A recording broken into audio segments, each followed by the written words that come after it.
Hello प्यारे विद्यार्थियों, सब लोग अच्छे हैं? एकदम बढ़िया। और ये था हमारी पिछली क्लास में हम लेंस की चिन्ह पद्धति के बारे में समझ रहे थे। भाई लेंसों की चिन्ह पद्धति क्या होती है और उनमें बाकी चीज़ें क्या होती हैं। हमने पिछली क्लास में अपना ये मामला जो है पढ़ लिया था। अब हम शुरू करेंगे लेंस। ठीक, यानी लेंस कितना होता है, कितने प्रकार का होता है, उसमें क्या क्या प्रतिबिंब बनाने के नियम क्या हैं, उसके सूत्र क्या हैं, उनका निगमन करेंगे। ठीक, ये सब चीज़ें अब हम आ रहे हैं लाइन पे। तो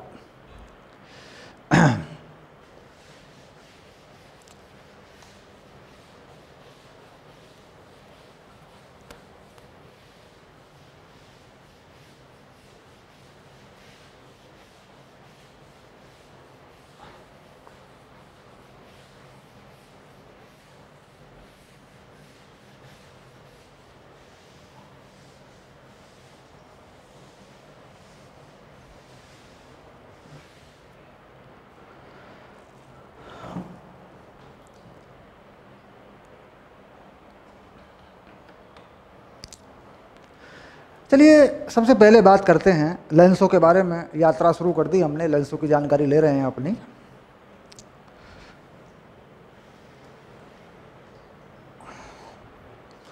सबसे पहले लेंस क्या है? लेंस क्या है, ये पहला सवाल है, बेसिक सवाल है। बिल्कुल आपका प्रैक्टिकल होता है ना, जब जब आपके वाइवा होते हैं, एग्जामिनर आता है तो बोला बताओ लेंस क्या है, तो बस यार लेंस क्या होता है यार, तो हम परेशान होते हैं ना। खैर लेंस क्या है, तो लेंस क्या है इसका उत्तर लिख देते हैं। देखो इसका उत्तर लिखते हैं, लेंस एक प्रकाशिक यंत्र है। बहुत सिंपल सी बात है। लेंस एक प्रकाशिक यंत्र है जो प्रकाश किरण पुंज के समायोजन के लिए कार्य में लाया जाता है। तो लेंस क्या है, अब भूलेंगे नहीं, पक्का याद हो जाएगा। लेंस एक प्रकाशिक यंत्र है जो प्रकाश किरण या प्रकाश किरण पुंज के समायोजन के लिए, समायोजन से मतलब उसको व्यवस्थित करने के लिए, भाई हमें कहाँ प्रतिबिंब बनाना है, कार्य में लाया जाता है। ठीक, दूसरा सवाल। अब देखो दूसरा सवाल लिखूंगा, प्राकृतिक एवं कृत्रिम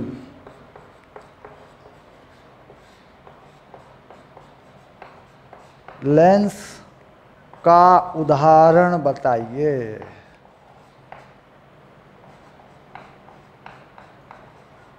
कितना बढ़िया सवाल है एकदम। देखो, प्राकृतिक एवं कृत्रिम लेंस का उदाहरण बताइए। ठीक, अब देखिए प्राकृतिक लेंस क्या कहेंगे, उत्तल लेंस। और कौन सा लेंस, आंख का लेंस।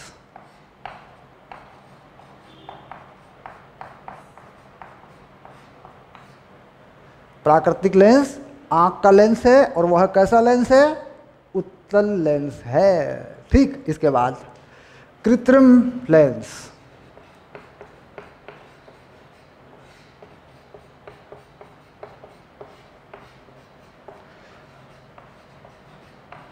चश्मे का लेंस,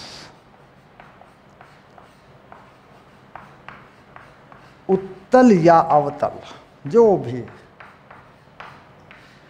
कांच से बना हुआ।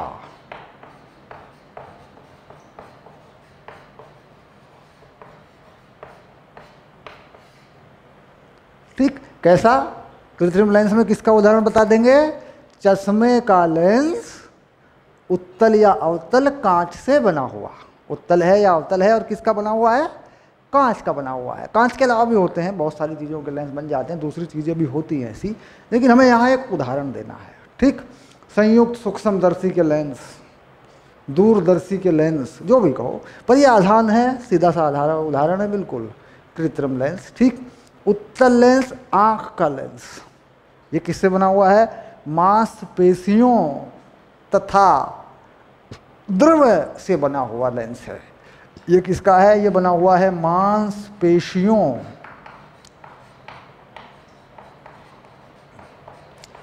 तथा द्रव से बना हुआ।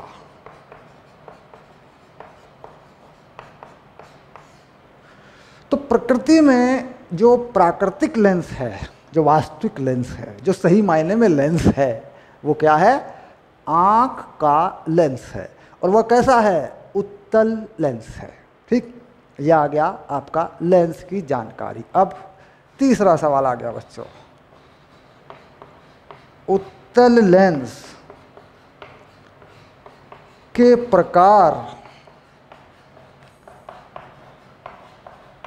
चित्र बनाकर बताइए। कितना बढ़िया सवाल है।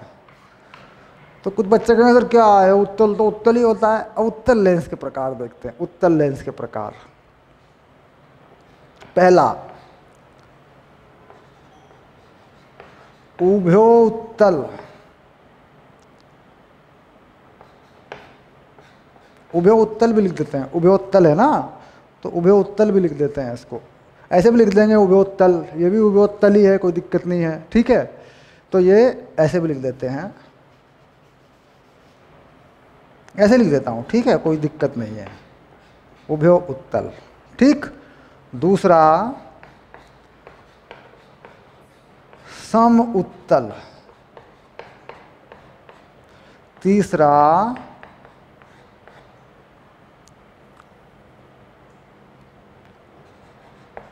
अवतलो उत्तल, ये भी लिख देते हैं। चौथा समतलो उत्तल, समतलो उत्तल ऐसा लिख देते हैं, या समतलोत्तल लिख देते हैं। यहाँ पे भी अपन उत्तल लिख सकते हैं, उभयो उत्तल ऐसे लिख के ऐसे लिख सकते हैं। इसका नाम भी ऐसे, बीच में डैश मारा, उभयो उत्तल। ठीक, ये चार प्रकार के लेंस हैं। अब इनका चित्र बनाना चाहोगे तो चित्र भी बन जाएगा। देखो, पहला चित्र यहाँ बना देते हैं, दूसरा यहाँ बना देते हैं, और तीसरा चित्र यहाँ बना देते हैं, चौथा चित्र यहाँ बना देते हैं। अब देखो इनके चित्र बनाएंगे। उभयो उत्तल सामान्य है, बिल्कुल सामान्य है। उभयो उत्तल ऐसा लेंस है, ये रहा उभयो उत्तल। ठीक, इसमें जो त्रिज्याएं हैं दोनों तरफ की वह भिन्न है, यानी इसमें त्रिज्याएं, इस त्रिज्या को क्या मान लूँ R1 और दूसरे तल की क्या मान लूँ R2। ठीक, तो त्रिज्याएं भिन्न हैं, इसका मतलब हो गया कि R1 जो है वह बराबर नहीं है R2 के, बराबर नहीं है R2 के। तो इसे क्या कहते हैं? उभयो उत्तल बोल देते हैं इसको। ठीक, इसी उभयो उत्तल को सम उत्तल बोल देते हैं। दूसरे केस में लिखा देखो सम उत्तल, सम उत्तल यही हो जाएगा, बिल्कुल यही है, कोई फर्क नहीं, बस त्रिज्याएं बराबर हो जाएंगी। देखो ऐसे, यानी यहाँ पे R1 बराबर R2, ये हो गया सम उत्तल। अवतलो उत्तल, तो पहले क्या करें, एक उत्तल बनाएं ऐसे, इस त्रिज्या को छोटा कर दें और उसके बाद एक बड़ी त्रिज्या ले लें ऐसे। तो ये क्या हो गया, इधर से अवतल है, ये क्या है अवतल है, अवतल तल है, और इधर का तल कैसा है, ये उत्तल है। और व्यवहार कैसा करेगा, इसकी फोकस दूरी धनात्मक आएगी, तो ये हो गया अवतलो उत्तल। इसमें ये त्रिज्या R1 है और ये त्रिज्या R2 है, तो बड़ा हो गया R2 R1 से। जब R2 R1 से बड़ा होगा तो इसकी प्रकृति कैसी हो जाएगी? उत्तल हो जाएगी। अवतलो उत्तल। अब आया समतलो उत्तल, बड़ा प्यारा, बहुत बढ़िया, एक समतल और एक उत्तल। यह है समतलो उत्तल, यानी इसमें R1 जो है ये है, लेकिन इसका जो R2 है वह अनंत है बच्चों, अनंत। समतल तल की त्रिज्या अनंत होती है। तो यह 4 प्रकार के लेंस हैं, उत्तल में हो चाहे अवतल में हो, 4 प्रकार के लेंस बनते हैं हमेशा।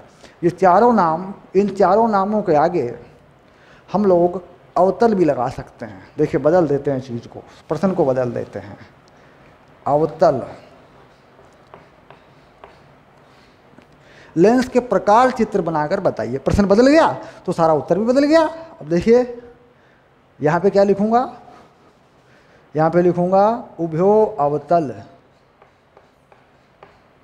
ठीक, तो उभयो अवतल होगा या अभयो अवतल होगा? उभयो अवतल, अभयो अवतल। तो उभयो नहीं होता, उभरा वाला नहीं होता, यहाँ हो गया अभयो अवतले। ये लो, अभयो अवतल, दोनों तरफ से दबा हुआ। सम अवतल, दोनों तरफ से बराबर, सम अवतल। ये देखो ये बन गया। ठीक, अवतलो उत्तल, उत्तलो अवतल हो गया, नाम बदल गया। उत्तलो अवतल, यह आ गया। यहाँ समतलो उत्तल, समतलो अवतल हो गया। ये लो, ये बदल गए नाम। और आप समझ गए नाम कैसे बदल गए? सिंपल सी बात है, बिल्कुल सरल बात है सर, ये तो समझ में आ गया, मज़ा आ गया बिल्कुल है। चलिए अब चित्र बना देते हैं, चित्रों की तरफ बढ़ते हैं।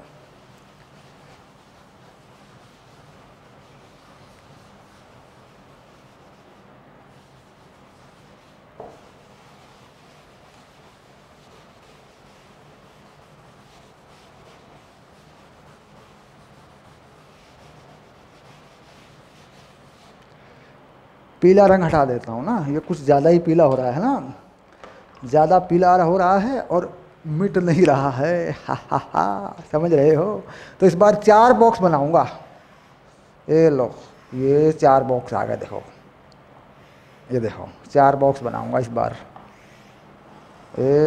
पढ़ाई दिल से करना, दिमाग अपने आप लगेगा, ध्यान रखना। अगर दिमाग से पढ़ाई होती है ना, दिल टिकता नहीं, दिल में बड़ी हलचल होती है, दिल बहकता है। तो पढ़ाई दिल से करना पहले। लोग कहते हैं पढ़ाई दिमाग से होती है, ये बात सही है कि दिमाग लगता है पढ़ाई में, लेकिन पढ़ाई दिल से होती है प्यारे। हाँ,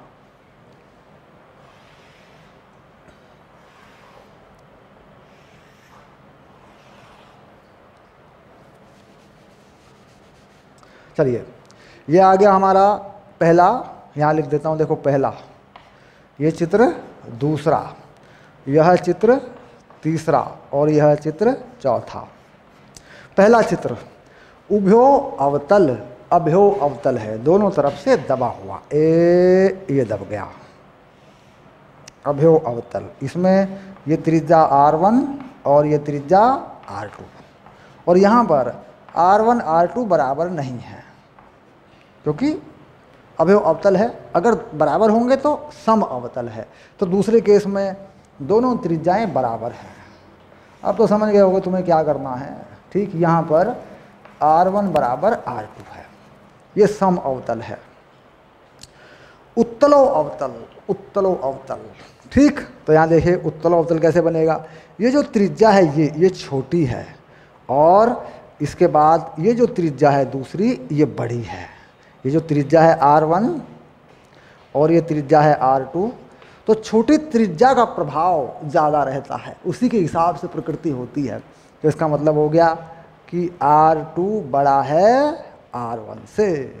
ठीक, ये कैसा हो गया? ये हो गया उत्तलो अवतल। ये तल कैसा हो गया? इधर वाला देखो उभरा हुआ है, ये उत्तल वाला हो गया और ये अवतल हो गया। समझ गए बात को? अब चौथे नंबर पे आओ, समतलो उत्तल। ये तो हलवा यार, इसमें तो कुछ करना ही नहीं है। ये लो, ये त्रिज्या कैसी? R1 और R2 कैसा? समझ गए? R2 बताओ कैसा? R2 है अनंत। ठीक, तो कुल मिलाकर लेंसों के बारे में छोटी छोटी सी जानकारियाँ। ठीक, चलिए मिटा देते हैं, फिर से आ जाते हैं मैदान में। ठीक है,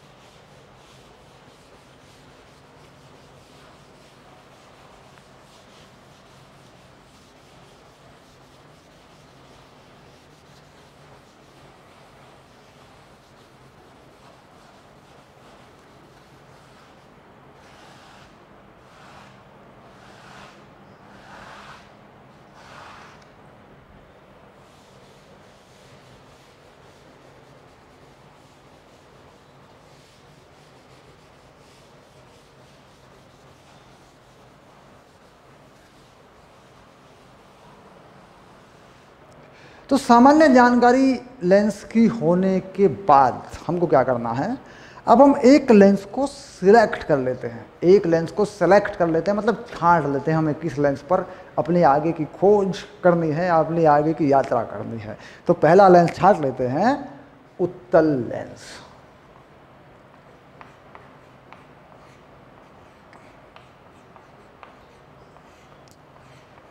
अभिसारी लेंस,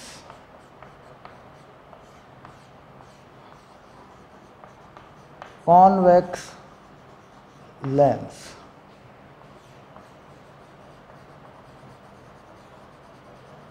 कन्वर्जिंग लेंस। ठीक, ये है कन्वर्जिंग लेंस। ये सब जो है नाम है उत्तल लेंस।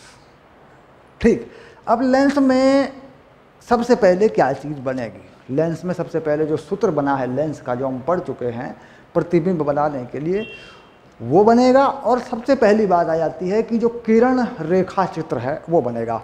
हमें सबसे पहले लेंस में किरण रेखा चित्र बनाने का अभ्यास करना चाहिए, क्योंकि इससे पता लगा लेते हैं हम कि किसी वस्तु का प्रतिबिंब कहाँ बनता है, किरण रेखा चित्र से। तो क्या लिखें? किरण रेखा चित्र।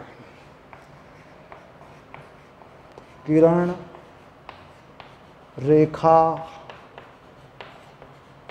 चित्र अंग्रेजी में क्या बोलते हैं? रे लाइन डायग्राम। ध्यान रहे, किरण चित्र, रे डायग्राम, लाइन रेखा। तो सामान्यतः रेखा हटा देते हैं लोग, हम ये कह देते हैं इसका रे डायग्राम बनाओ यार, इसका रे डायग्राम बनाओ। यानी इसका रे डायग्राम बनाओ, इसके किरण का चित्र बनाओ। तो किरण रेखा चित्र ये पूरा शब्द है, इसमें से रेखा, किरण आ गई तो रेखा गायब हो गई। सीधी सी बात ये है कि किरण आ गई तो रेखा गायब कर दी लोगों ने। हालांकि दोनों हैं, यहाँ किरण भी है, यहाँ रेखा भी है। चलिए शुरू करते हैं, समझ में आ गई होगी। चलिए देखते हैं आगे।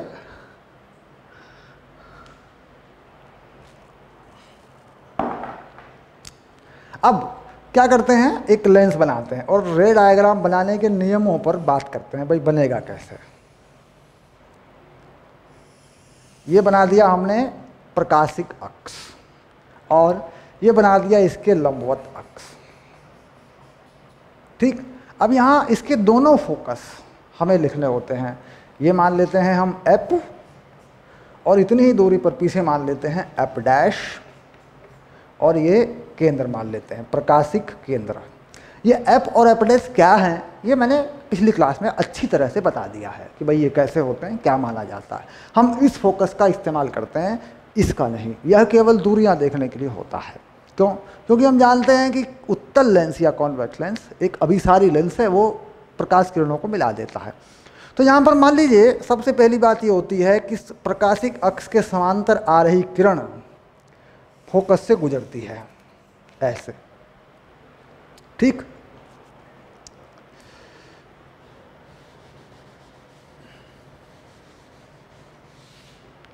अब किरण रेखा चित्र बनाने की अंतरराष्ट्रीय पद्धति में यहाँ केवल एक तीर का निशान है।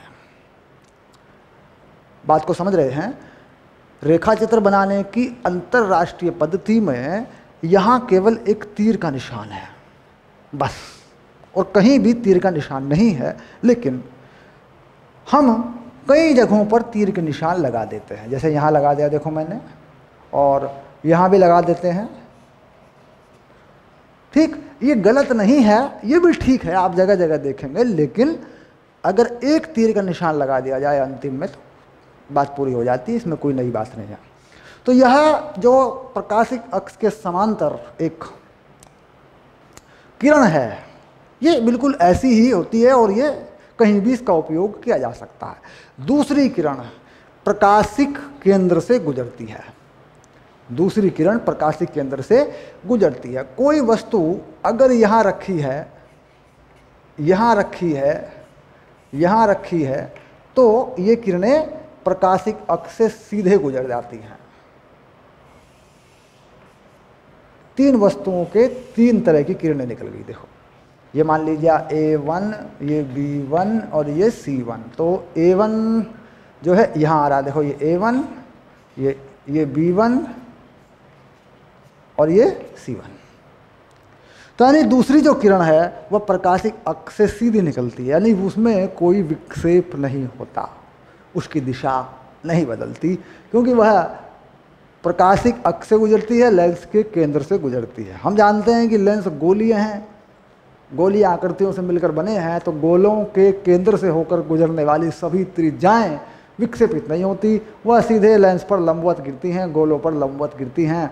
कारण इसका ये है कि मान लीजिए कोई कांच का गोला है, ये त्रिज्या है, इसकी आर और ये इसका केंद्र है, तो यहाँ से आने वाली प्रकाश किरण सीधे निकल जाएगी, इसमें कोई विक्षेप नहीं होता। तो केंद्र से जाकर गुजरने वाली किरण जो कि तो निकल जाती है। दो बातें महत्वपूर्ण हुई,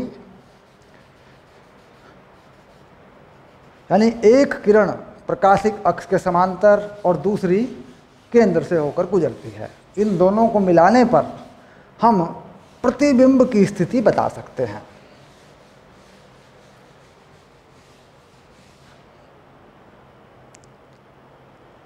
चलिए, अब कुछ स्थिति हैं ऐसी जिनमें हमें प्रतिबिंब बनाना होता है, वो देखते हैं कौन कौन सी स्थिति है।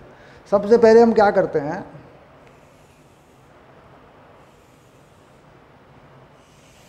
अपने फोकस बना लेते हैं एफ डैश।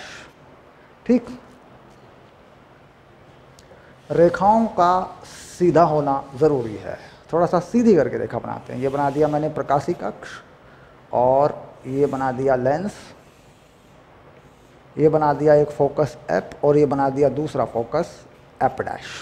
ठीक, हटा देते हैं, ये प्रकाशिक अक्ष हो गया। पहले हम वस्तु को अनंत पे रखते हैं, अनंत से शुरू करते हैं। तो क्या करते हैं कि वस्तु को पहले अनंत पे रख देते हैं। वस्तु दूर है तो यहाँ रख देते हैं अनंत।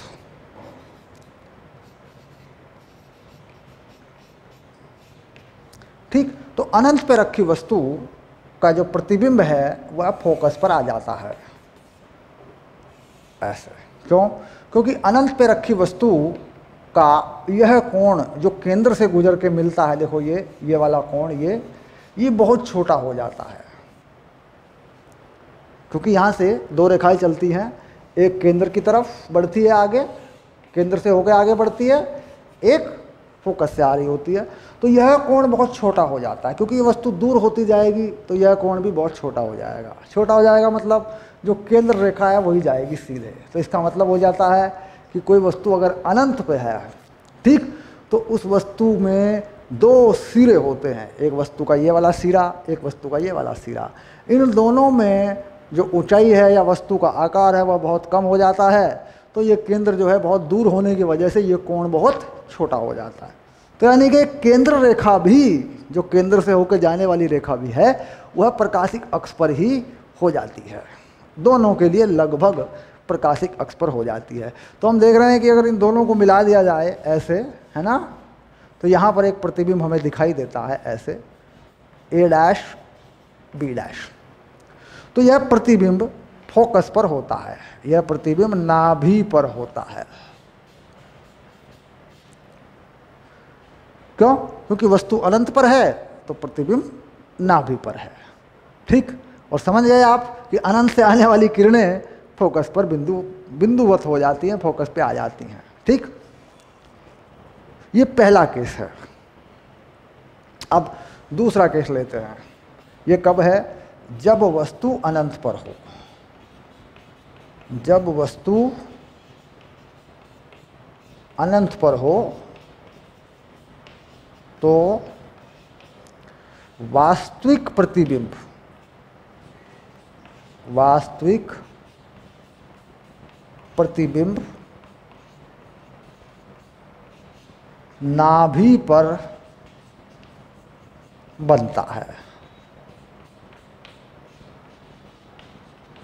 आकार में यह बहुत छोटा होता है। वास्तविक प्रतिबिंब क्यों कहा मैंने इसे? क्योंकि वास्तविक जो किरण है वो मिल रही है। किरण कहीं से निकलते हुए या मिलते हुए प्रतीत होती हैं तो वह होते हैं आभासी प्रतिबिंब। हम उनकी बात करेंगे। ये वास्तविक किरण यहाँ मिलती है, नाभि पे आ जाती है अनंत पे, तो ये वास्तविक प्रतिबिंब होता है। अब अगर वस्तु अनंत और फोकस के बीच होती है, अगर वस्तु अनंत और फोकस के बीच होती है तो यही प्रतिबिंब काम कर देगा। देखो, प्रतिबिंब यही रहेगा। हम क्या करेंगे? अनंत पे नहीं करेंगे इसको। ठीक, हम क्या करेंगे? इसे हटा लेंगे, यहाँ से झंझट को हटा देंगे। अनंत वाला तो हो गया। अब देखो ऐसे कर लेते हैं। दूसरा मामला बना देते हैं, दूसरा चित्र बना देते हैं।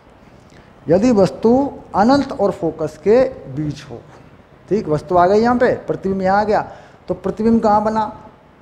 यदि वस्तु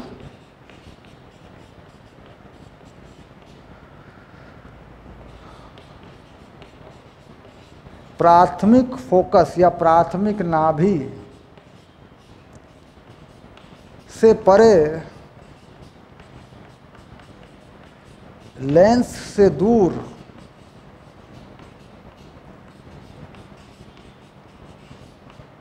किसी लेंस से दूर रखी हो, ऐसा कर देते हैं, छोटा कर देते हैं।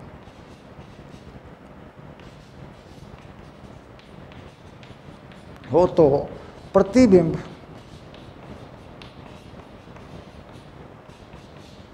द्वितीयक फोकस या द्वितीयक नाभि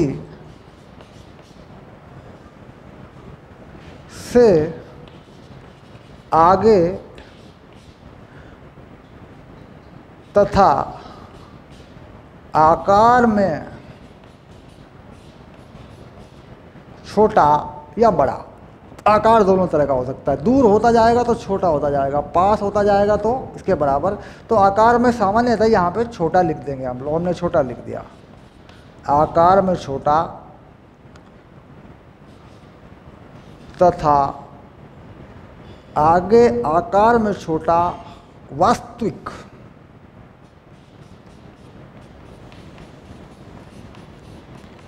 तथा उल्टा बनता है। तो प्रतिबिंब कैसा है?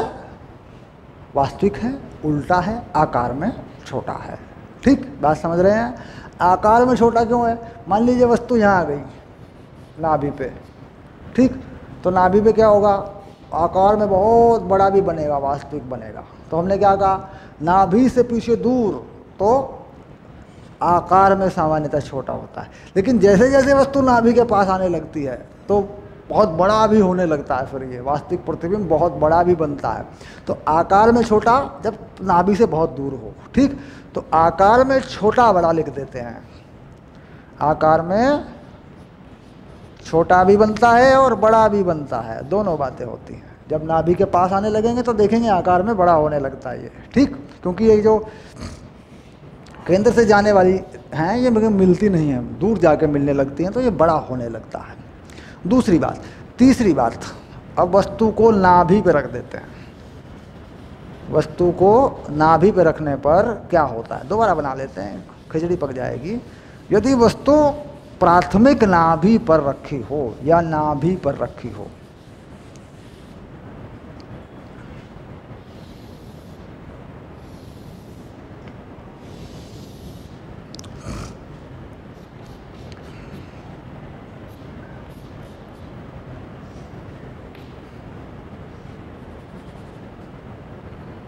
ऐसे ये दूरियां लगभग बराबर होंगी। अगर इन्हें कम ज़्यादा कर देंगे आप तो ये मिलेगा नहीं। ये एक्चुअली नाप तोल का मामला है। जैसे मान लीजिए मैंने ये दूरी रखी फोकस, तो ये दूरी भी इतनी रखेंगे। अब नाभि पर वस्तु रखेंगे तो क्या होगा, एक किरण जाएगी इस नाभि से और एक जाएगी केंद्र से।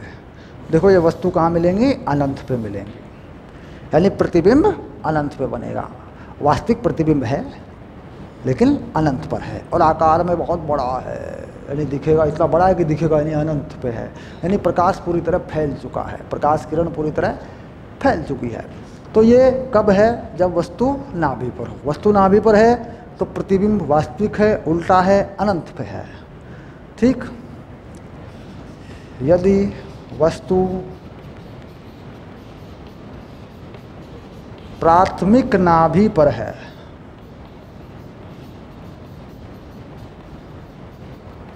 तो प्रतिबिंब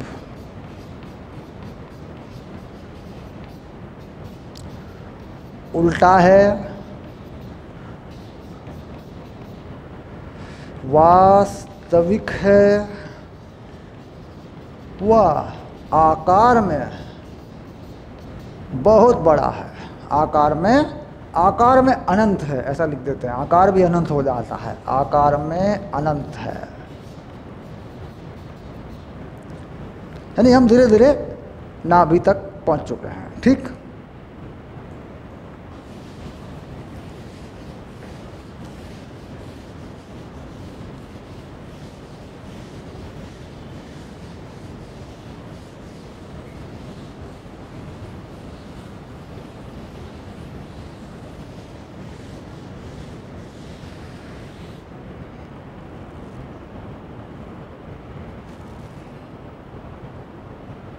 अब यदि वस्तु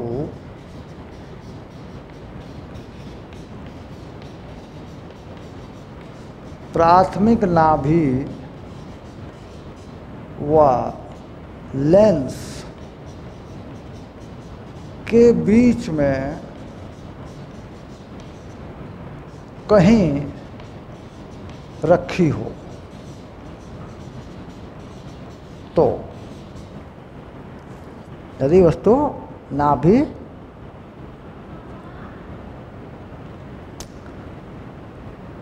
व लेंस के बीच में कहीं रखी हो। अब इसको देख लेते हैं थोड़ा सा, ये बना लेते हैं पहले प्रकाशिक अंश। ये बहुत ही महत्वपूर्ण डायग्राम है, ये बहुत काम आता है, इसको पक्का करें आप, क्योंकि लेंसों में जो दिखाई देता है या देखते हैं उसमें बड़ा महत्व है इसका। ठीक,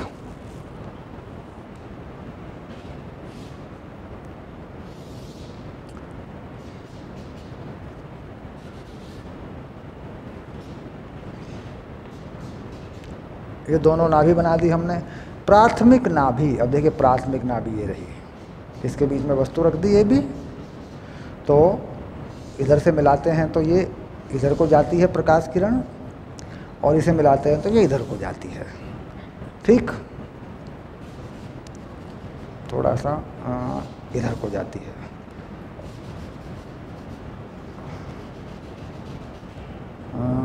हाँ,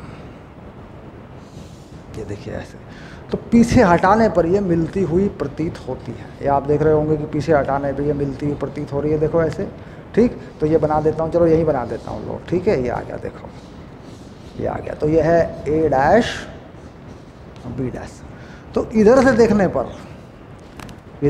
देखने पर आके यहाँ लगाएंगे तो आभासी प्रतिबिंब दिखते हैं। जैसे इसे कहते हैं मैग्नीफाइंग ग्लास, आवर्धन का जो कांच होता है, जो देखते हैं, पढ़ते हैं, इसे बोलते हैं सरल सूक्ष्मदर्शी नहीं होती, जिसे देखते हैं, देखा होगा प्रयोगशाला में। तो ये वो लेंस उस तरीके से काम करता है। अगर नाभि और लेंस के बीच में कोई वस्तु रखी है तो बड़ा दिखा देता है ये। ठीक, तो ये आँख इधर होती है। आभासी प्रतिबिंब आँख से दिख जाते हैं, वास्तविक प्रतिबिंब आँख से नहीं दिखते। वो प्रकाश किरण पुनः वहाँ इकट्ठा होता है, तो वो आपको चमकीले पर्दे पर उतारने पड़ते हैं। चमकीले पर्दे से मतलब जैसे फिल्म का पर्दा होता है, जैसे फिल्म का पर्दा जिस पर फिल्म चलती है नहीं, मूवी पर्दा है ना, वैसा पर्दा होता है। तो आभासी प्रतिबिंब आँख से दिखाई देगा, बड़ा होगा। तो कैसा हो गया? आकार में बड़ा, आभासी, दिखाई देने वाला।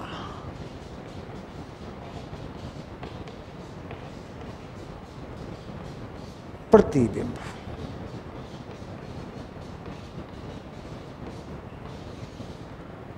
हो गया। ये वाला वो प्रतिबिंब है जो सरल सूक्ष्मदर्शी की तरह काम करता है, जिसमें लेंस, सरल सूक्ष्मदर्शी की तरह लेंस इसमें काम करता है। ठीक, ये वो चित्र है। चलिए, अब ये बात हुई उत्तल लेंस के बारे में। उत्तल लेंस की कहानी अभी चल रही है, उत्तल लेंस के बारे में बात हो चुकी है हमारी। अब हम उत्तल लेंस के सूत्र का निगमन और उसमें जो आवर्धन है वो करेंगे। इसके बाद इस पर आंकिक प्रश्न करेंगे। ठीक, धीरे धीरे चलेगा। उसके बाद पकड़ेंगे अवतल लेंस को। ठीक, चित्र बन गए, आगे बढ़ते हैं। ठीक है।